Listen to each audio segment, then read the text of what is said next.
שלום וברוכים הבאים לסרטון השביעי בסדרת הסרטונים בנושא אמונות וריפוי. אני טלי ברדוגו, מאסטר NLP לריפוי מחלות באמצעות רגש ומחשבה, ובסרטון היום אתם תבינו במה בדיוק אתם צריכים לבחור להאמין כדי לגרום לדבר הטבעי הזה שנקרא ריפוי להתרחש. בסרטון הקודם ראינו והבנו שכאשר אנחנו מחזיקים באמונות שסותרות אחת את השנייה לגבי הבריאות שלנו, אנחנו מחבלים בתהליך ההחלמה שלנו.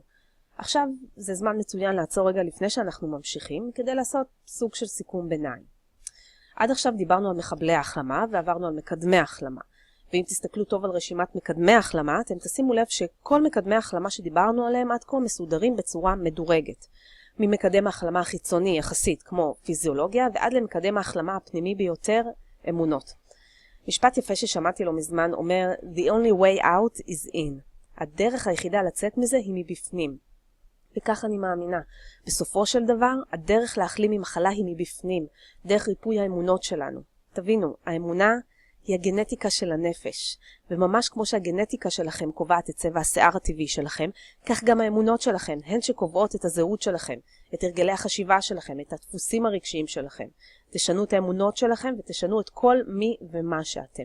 וכשאתם ניגשים לטפל במחלה כרונית קשה ומתמשכת שמשפיעה בכל הרמות, מהפיזיולוגיה ועד לזהות ולאמונות שלכם, ברור שטיפול באמונות הוא חלק חשוב בתהליך הריפוי. בסרטון היום אני רוצה להמשיך וללמד אתכם קצת איך אתם יכולים להתחיל להשפיע ולשנות את הגנטיקה של האמונות שלכם. סוג של ריפוי גני אם תרצו. כמו שאמרתי, ישנן כמה אמונות בסיסיות שכדאי לאמץ כדי לאפשר לריפוי להתרחש. האמונה הראשונה נקראת החלמה ברת השגה. זה אומר שאתה מאמין שזה אפשרי עבורך להחלים. כשאתה לא מאמין שזה אפשרי לצאת ממחלה, אתה מוסיף על המחלה שלך חוסר תקווה. וכשאדם חולה מרגיש חסר תקווה, הוא לא יעשה את הצעדים הדרושים כדי להבריא. אמונה בסיסית נוספת שאתם חייבים שתהיה לכם כדי להחלים נקראת מסוגלות עצמית. שזה אומר שיש לך את כל המשאבים כדי להחלים, גם אם אתה חושב כרגע שיש מקום לשפר ולחזק את אותם המשאבים שיש לך.